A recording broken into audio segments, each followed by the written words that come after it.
The point of this update is to explain how I'm trying to set up an operating business to fund my overall business, my real estate development business, my life, do so in a way that's automated enough to allow me to divert my time and resources to projects that do not pay you until you get the ideation, the planning, the funding done. And specifically, where I'm at with that today, where I'm trying to get to with that, the problems that I'm running into right now, the potential pitfalls that I see in front of me, some big risks in front of me, and how I think I'm going to be able to navigate it to get it done. Because I have to make some serious changes right now. I'm 3.5, 4 years in.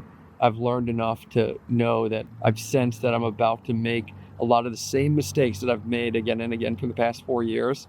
And it's time to put the learning that I've had or I've been able to gather into practice and stop and avoid making those mistakes. But let me give you the background, the current situation across the entire business, because that's going to be critical to understand why I am where I am and what the stakes are. So the operating businesses.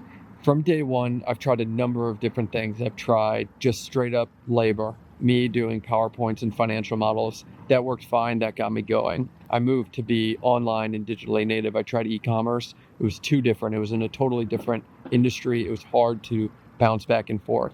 I moved to selling data. It was ultimately an arbitrage. It wasn't a business. I was scraping data from one source, selling to another. After that data business, I moved to not creating a tool. I had an idea for a software tool, realized it would be too expensive to build without raising money, realizing it would take a ton of time and a full-time effort, especially if I was going to ask investors to invest in me in the business. I transitioned that to be a service. That's Dealpage.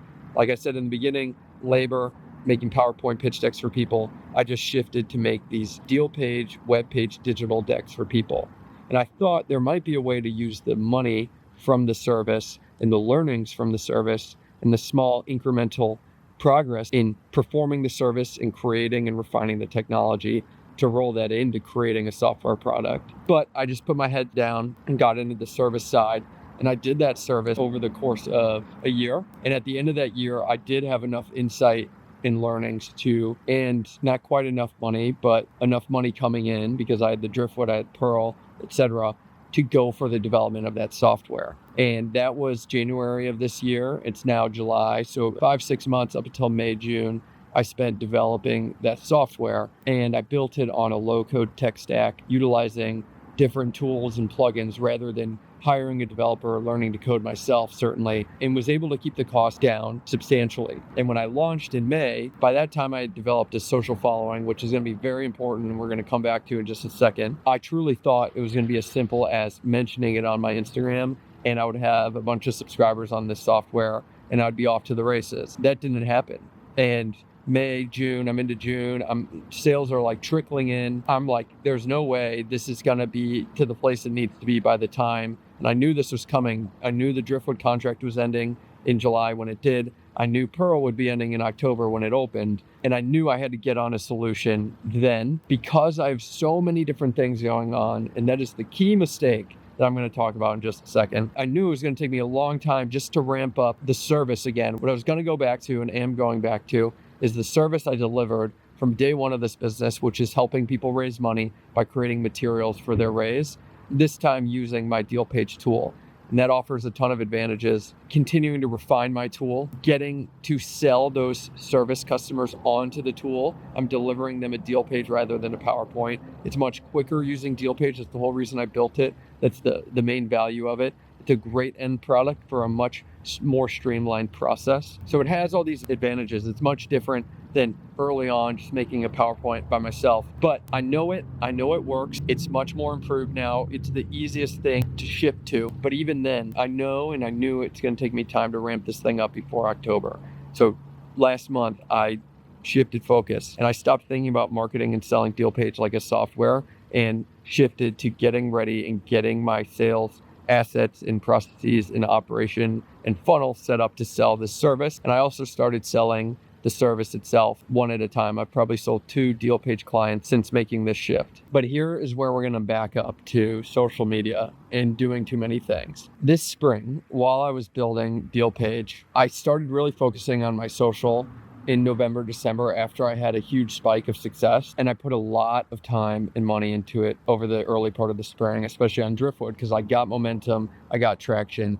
It felt ridiculous to ignore that or to move away from that. I also thought it would help with driftwood and drive bookings. I was so busy with my projects, with the driftwood, with the pearl, with Dealpage, the content, doing the content as well, it was far too much. And even when I hired out most of it, it was still far too much. And I was spending my money from my projects hiring it out. And I went to the driftwood and asked basically for some resources to help back this up, to help hire out the content creation so I wasn't spending my driftwood revenue on that. And they said no. And they said that because the project budget was small and it was unproven if this would drive bookings. It seemed obvious to me that it would, but it was unproven. I don't fault them for that. And I had no choice but to stop producing content at that time and focus on my projects, my revenue source, the contracts on these deals that I had in place, and then on Dealpage. And so that's what I did.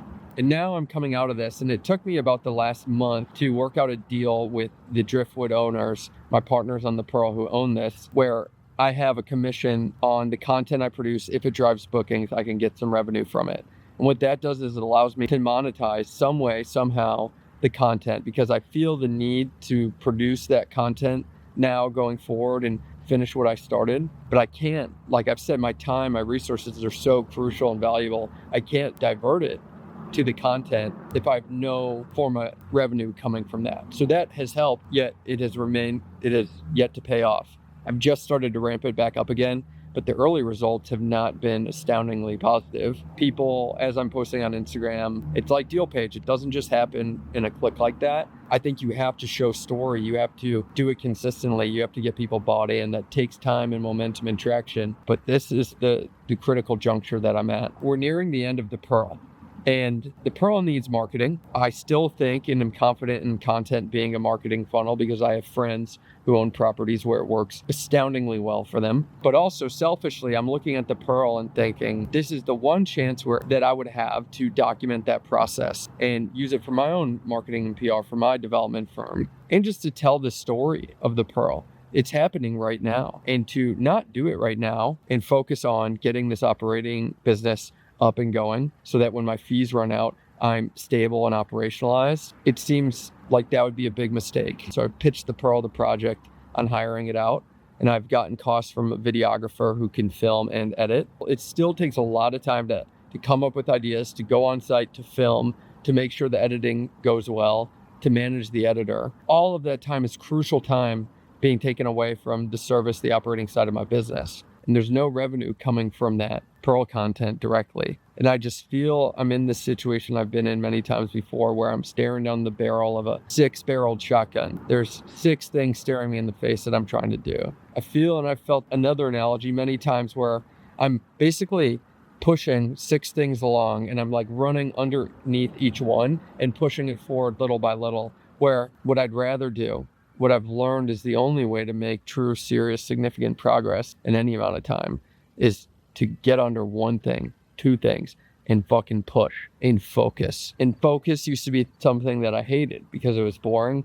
I crave it. I'm in this situation now where I haven't found something that monetizes and produces the revenue to support my business and me, focusing just on that, or only spending, a certain amount of my time just on that, such that I have some time left over to pursue anything else. All of the things that I have are so little, it's forced me to pick up multiple different things. And some of the things, like the content, produce nothing, but they take so much time. And there's a long-term ROI investment here. That's what I meant by this is the one time to capture the Pearl process. I'm not just thinking about current revenue. How important is that content capture for the future?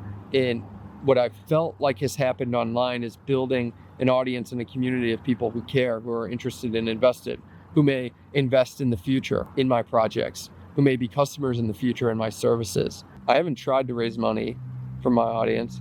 I have tried to market my Dealpage product, at least. I haven't tried to market the service yet, but did not get much for the Dealpage product from that. But I've gotten hints of the value of it in my conversations with people, and people alluding to wanting to invest in real estate projects in the future. So that's the problem, but what is the solution? How am I gonna navigate the way forward through this? Because I set a goal. As these projects wind down here in the South, I wanna take my next step with this business the next step with my life, which is to move to New York City.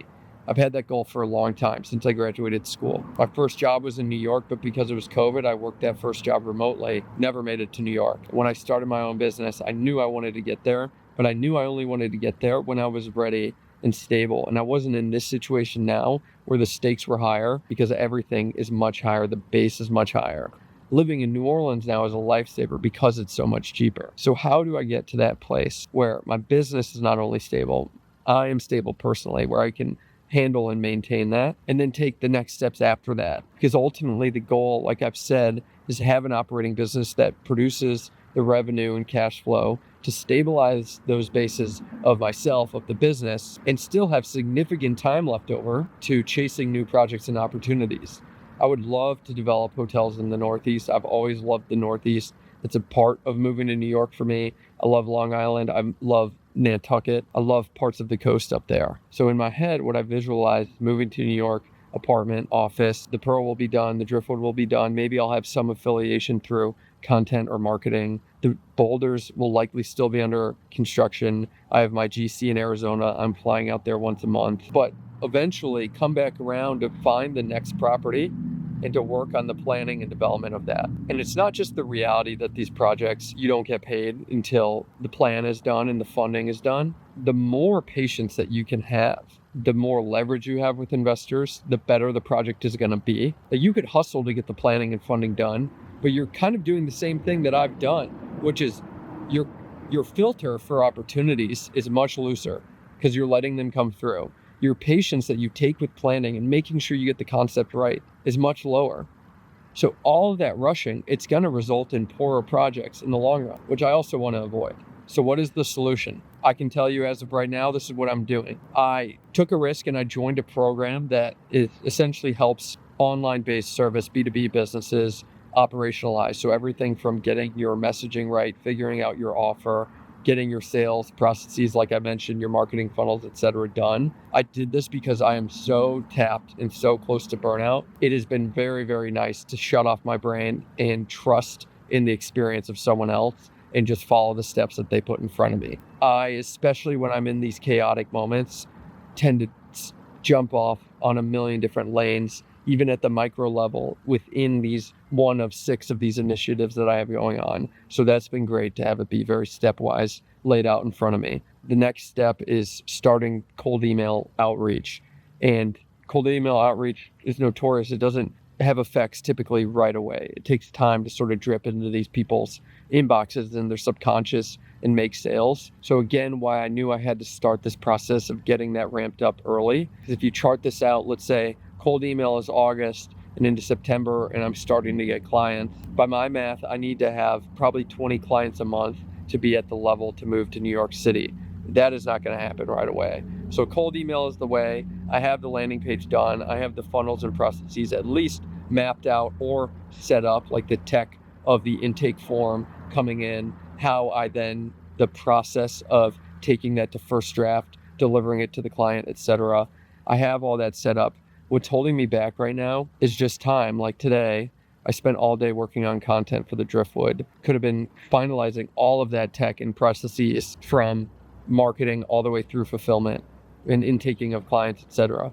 And I'm pausing because I feel the worry, like I realize I'm doing something I've done before. And I'm really worried about the Pearl. I was just working on Driftwood content today. How can I possibly add the Pearl back into this? So the other solutions I'm thinking about, is there some way to derive more revenue from the content? You know, I've thought about brand deals in the past, but it's not something I want to focus on. And it's not something that typically comes in a good way, a good package, a good situation when you're desperate for it. So I've tried to avoid that.